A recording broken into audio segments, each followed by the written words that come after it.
तुम पर रोज अत्याचार और शोषण करते हैं, मैं उनकी खटिया में आग लगाने और तुम्हारा बचाव करने के लिए आया हूं। मैं बहुजन समाज के लोगों आपसे ये कहना चाहता हूं, बाबा साहब ने जो संघर्ष किया है वो बेहद मुसीबतों, बलिदान, त्याग और परिश्रम से आप लोगों को यहां तक लाए हैं, सभी जानते हैं। परंतु क्या हम बाबा साहब का त्याग, परिश्रम, बलिदान याद है हमें? कितने लोगों के घर में संविधान है? हाथ खड़ा करके बताएं, हाथ खड़ा करें। कितने लोगों के घर में? झूठ हो ही नहीं सकता है, झूठ बोल रहे हैं।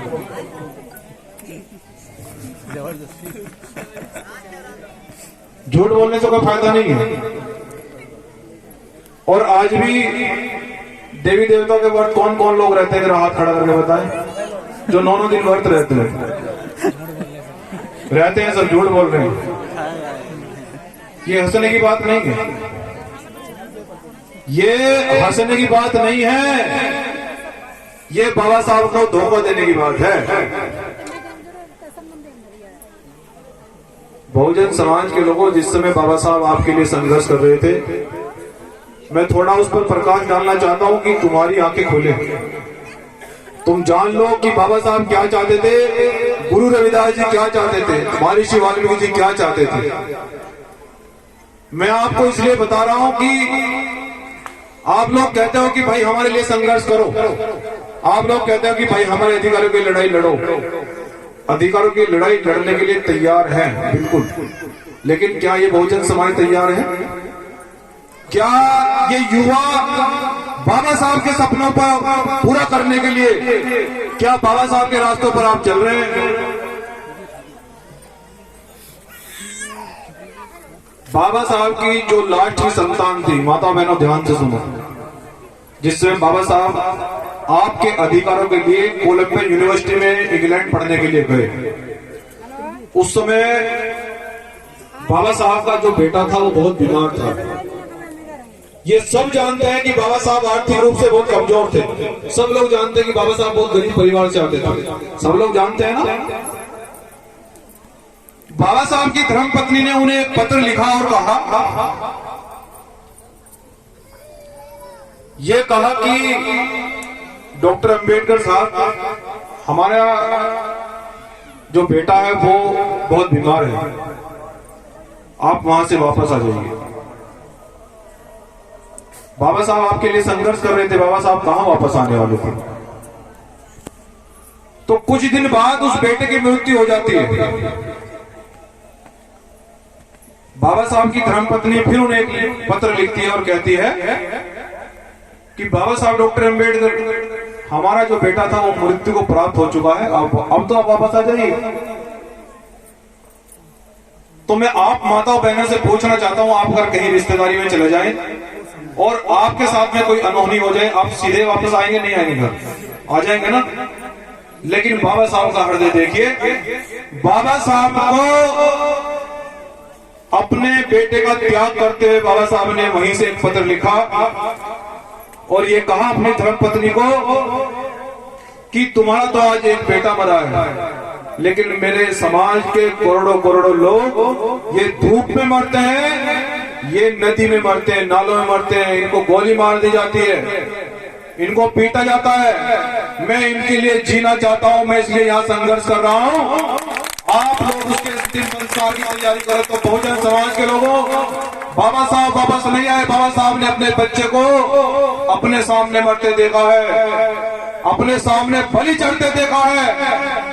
दवाई सही नहीं हो पाई क्योंकि तुम्हारे लिए संघर्ष करते या अपने बच्चे और परिवार को देखते, परिवार को छोड़कर तुम्हारे लिए संघर्ष किया बाबा साहब ने, और वहां से LLB की डिग्री वापस करके लौटे, तुम्हारे लिए संविधान लिखने की देश में व्यवस्था करी। जिस समय देश का संविधान लिखा जा रहा था, देश के अंदर ये सर्वे हुआ कि बहुजन समाज के लोगों, ये देखो कि देश के अंदर सबसे पढ़ा लिखा व्यक्ति कौन है, देश के अंदर सबसे बड़ा बुद्धिजीवी व्यक्ति कौन है।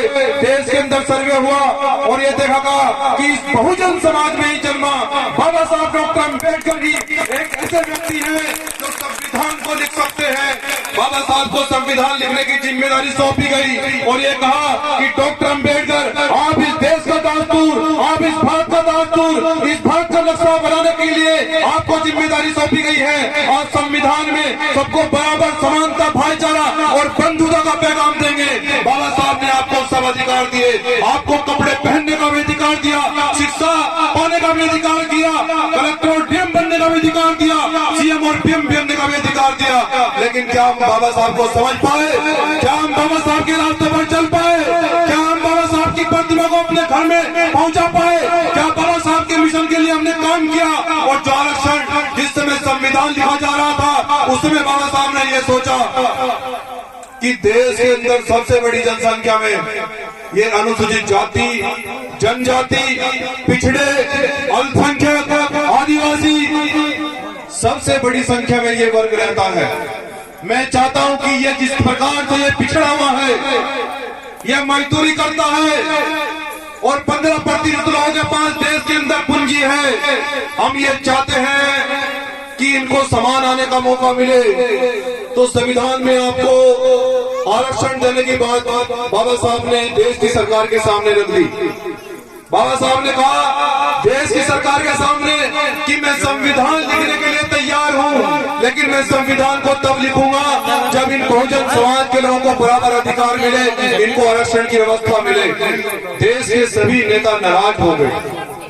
देश के सभी नेता कहने लगे कि डॉक्टर अंबेडकर, तुम ये क्या चाहते हो? तुम एक मजदूर के बेटे को बराबर में बिठाना चाहते हो? तुम एक कुर्मी, तेली, नाई, धोबी, गडरिया, पासी, चमार, वाल्मीकि के बेटे को तुम हमारे बराबर में बिठाना चाहते हो? बाबा साहब ने कहा कि मैं ऐसा चाहता हूं कि आज के बाद रानी के बेटे पे राजा पैदा नहीं होगा। आज के बाद ये मजदूर किसान भी सीएम, डीएम और पीएम बन सकता है। मैं ऐसी व्यवस्था ही चाहता हूं। बहुजन समाज के लोगों, ये बाबा साहब का संघर्ष था कि देश के सबसे बड़े सूबे में एक दलित की बेटी 4 बार मुख्यमंत्री बनी। ये बाबा साहब का संघर्ष था। ये बाबा साहब का संघर्ष था। क्या हमारे समाज में आज कलेक्टर, डीएम, जज नहीं है? ये बाबा साहब का संघर्ष है। मैं आपको ये पूछना चाहता हूं, तो बाबा साहब को आप क्यों नहीं जान रहे? आप लोग आज भी मनुवासी व्यवस्था में क्यों जकड़े हुए हैं? बाबा साहब ने आपके लिए सारी व्यवस्था बनाई है। आप लोग संविधान को आज तक जान ही नहीं पाए हैं। आप लोग के घर में संविधान नहीं है, इसलिए आपके साथ में अत्याचार होता है, इसलिए हमारे लोगों को आज भी पीटा जाता है। मैं बहुजन समाज के लोगों आपसे ये कहना चाहता हूं कि आरक्षण और जमीन के लिए जो हमने आंदोलन किया है, मैं पढ़े लिखे युवाओं से और इन बहनों को मैं बताना चाहता हूं कि मैं अच्छी तरह से जानता हूं कि आज मेरे समाज के जो बहुजन समाज के बच्चे हैं, बैठे रहो, कोई गल नहीं जाओगे, बरसात ही आ रही है। बैठे रहो, गल नहीं जाओगे, बरसात आ रही है, कोई तूफान नहीं आ रहा है। जो छोटे छोटे बच्चे हैं उनको किसी और को दे दीजिए। तो मैं ये कहना चाहता हूं आपसे कि जिस समय बाबा साहब ने आपके लिए आरक्षण की व्यवस्था लागू करी, आज सरकार ने आरक्षण वापस ले लिया है। ये जो मेरी बहनें हैं, ये जो मेरे भाई हैं, कॉलेज, यूनिवर्सिटियों में आप लोगों को स्कॉलरशिप मिलना बंद हो गई है।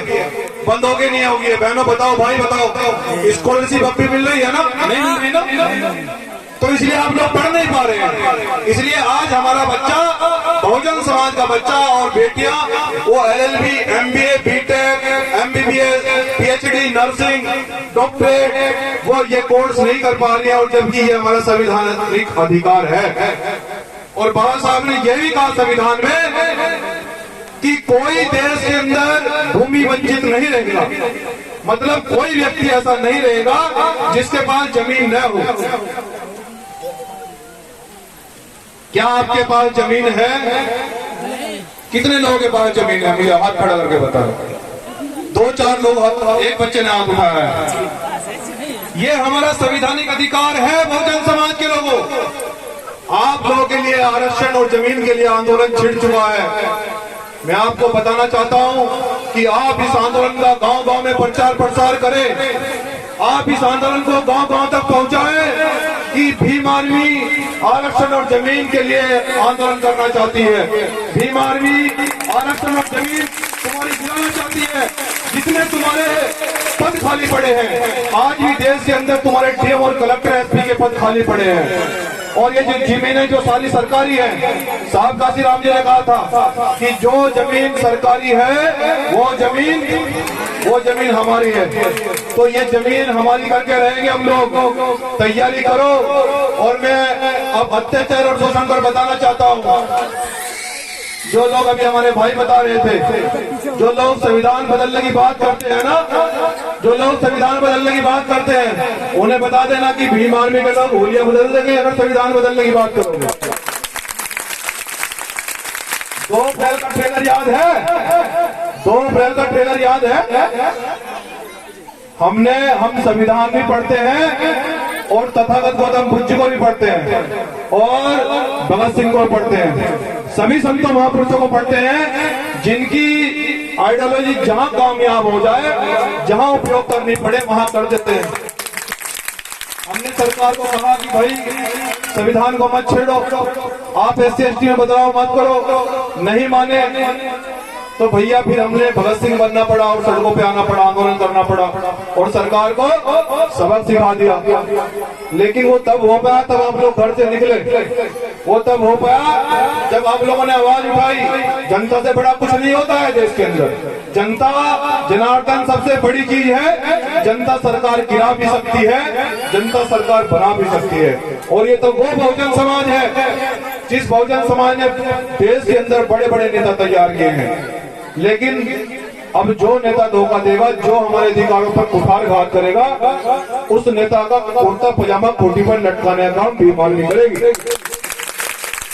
इसलिए मैं आपसे कहना चाहता हूं कि बहुजन समाज के लोगों, यहाँ ये लड़ाई अधिकारों की है, ये लड़ाई सम्मान और स्वाभिमान की है, ये लड़ाई आपके वर्षों से छीने गए अधिकारों की है, ये लड़ाई वर्षों से जकड़ी गई पेड़ों को तोड़ने की है। और बहुजन समाज के लोगों, जिस प्रकार से देश की सरकार आपको लगातार गुलामी की बेड़ियां पहनाने की तैयारी कर रही है, जिस तरह से सरकार आपको लगातार गुलाम बनाने की तैयारी कर रही है, सरकारी कंपनियों को बेच दिया है। और जब सरकारी कंपनियां बिक जाएगी, भाई आरक्षण तो सरकारी विभागों में ही मिलता है ना, प्राइवेट विभागों में थोड़ा ही मिलता है। जो सरकारी कंपनी बेच दी जाएगी तो आरक्षण कहाँ मिलेगा आपको, बताइए मुझे। तो भीम आर्मी और आपका भाई ये चाहता है कि हर घर से एक अम्बेडकर तैयार हो, हर घर से एक भीम शेरनी तैयार हो। जैसे वो बेटी यहाँ बोल रही थी, तब जाकर ये समाज में बदलाव आएगा। अकेले हम लोग बदलाव नहीं कर सकते हैं, अकेले हम लोग कुछ नहीं कर पाएंगे।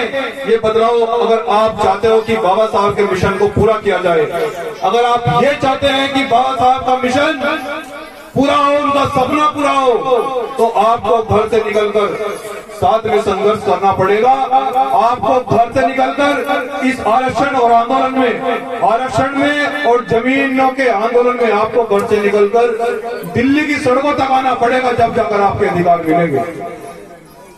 और मैं आपको बताना चाहता हूं कि शिक्षा के क्षेत्र में आपको किस प्रकार से बर्बाद करने की तैयारी चल रही है। आपकी स्कॉलरशिप बंद कर दी गई है, आप नहीं पढ़ पा रहे हैं। बाबा साहब ने एक व्यवस्था बनाई थी हमारे लिए, बहुजन समाज के लोगों। बाबा साहब ने कहा था कि है मेरे बहुजन समाज के लोगों, जो आरक्षण की बदौलत बड़े बड़े पदों पर पहुंचता रहे, जो आरक्षण की बदौलत DM, CM, PM, collector, magistrate, जज बनता रहे। मेरा उससे ये निवेदन है कि अपनी कमाई का 2% वो बहुजन समाज को दे, अपनी कमाई का 2% वो बहुजन समाज को दे, ताकि ये पिछड़ा हुआ समाज जिसको वर्षों से दबाया गया है, जिसको बेड़ियों में जकड़ रखा है, ये पिछड़ा हुआ समाज, इसे भी आगे बढ़ने का मौका मिले। मानववादी लोगों ने सोचा कि डॉक्टर अंबेडकर हमें बर्बाद करके छोड़ेंगे। अब इनको आरक्षण दे दिया है और जो आरक्षित सीटों पर बैठे हैं उनको कह रहे हैं कि इनको भी तो थोड़ा थोड़ा जो ये बैठे हैं ये भी आगे बढ़ेंगे, ये सब डीएम कलेक्टर बनेंगे। और जब हर घर से डीएम कलेक्टर बनेगा, मुझे बताओ किसके साथ में अत्याचार होगा? मैं पूछना चाहता हूँ बहुजन समाज के लोगों से, मुझे बताओ किस बहन पर हमला होगा? जिस परिवार से मेरी बहन डीएम और कलेक्टर बन जाएगी, जिस परिवार से मेरा भाई डीएम बन जाएगा, क्या उस परिवार पर कोई हमला कर सकता है? क्या उस परिवार को कोई सता सकता है? क्या उस परिवार को कोई छेड़ सकता है? क्या उस बहन का कोई अपमान कर सकता है? अपमान करेगा तो उस बहन की कलम में इतनी ताकत होगी कि लाठी मार के उसकी तबीयत ठीक कर दी जाएगी दंगई आदमी की। ये संविधान में ताकत दी है। तो ये बाबा साहब ने जो कहा कि जाओ बहुजन समाज के लोगों, तुम्हारे मुक्ति के द्वार अगर है तो वो कॉलेज और विद्यालयों में बहुजन महापुरुषों के दरबारों में है। अगर तुम्हारी बात किसी ने अगर सुनी होती, अगर तुम्हें किसी ने अधिकार दिए होते, अगर तुम्हारे काम कोई आया होता, तो संविधान जब नहीं था, जब का समय याद करो। जो ये बुजुर्ग बैठे हैं इन्होंने लाठियां खाई है, तो ये बुजुर्ग बैठे हैं इन्होंने उन अंग्रेजों की लाठियां खाई है, उन मनवादियों की लाठियां खाई है। लेकिन जिस दिन बाबा साहब ने संविधान लिखकर तैयार किया, उस दिन बाबा साहब ने कहा कि है मेरे बहुजन समाज के लोगों, जिस दिन आज आपको लाठी लगेगी, 302 धारा लगेगी, 307 लगेगी और सलाखों के पीछे जाने का काम करेगा।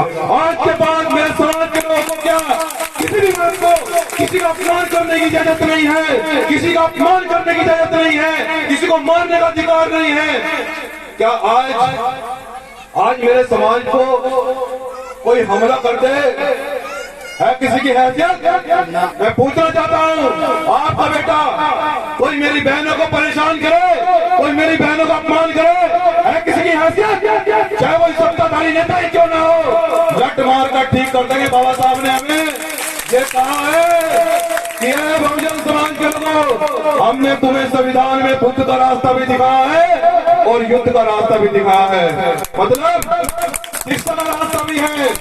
और फिर बाबा साहब ने हमें लाइसेंस के अधिकार भी दिए हैं, लाइसेंस के हथियार भी दिए हैं। तो दोनों काम है जनाब, जिस तरह से चाहोगे उस तरह से मुकाबला किया जाएगा। लेकिन अपमान, अत्याचार, शोषण किसी भी सूरत में बर्दाश्त नहीं किया जाएगा। और मेरी माताओं बहनों, मैं आपको ये कहना चाहता हूँ, आपका भाई कोई नेता नहीं, एक बेटा बोल रहा है कि जितने लोग ये दंगई लोग हमारे समाज को कमजोर समझते हैं, हमारे लोगों पर हमला करते हैं, इन्हें बता देना कि यहाँ बाबा साहब का संविधान है, यहाँ भीम आर्मी का झंडा भी मजबूत है और डंडा भी मजबूत है। ध्यान रखना,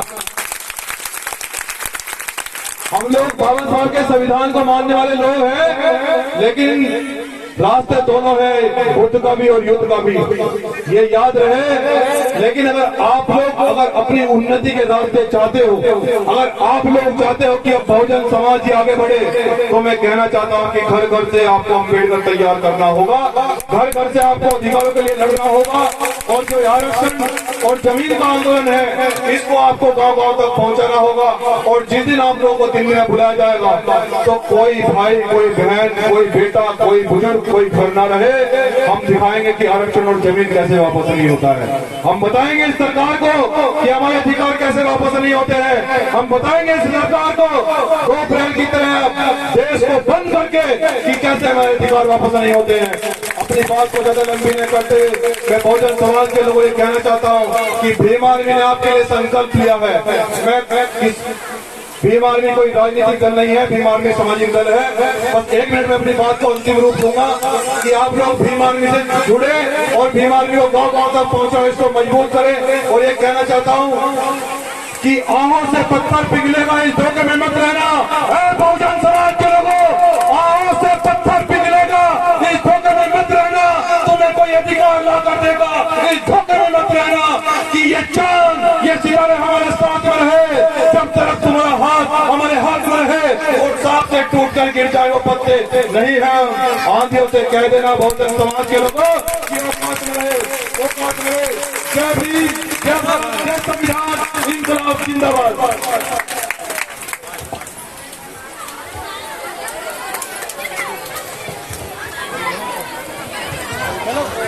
भैया कहाँ प्रदीप, प्रदीप कहाँ भाग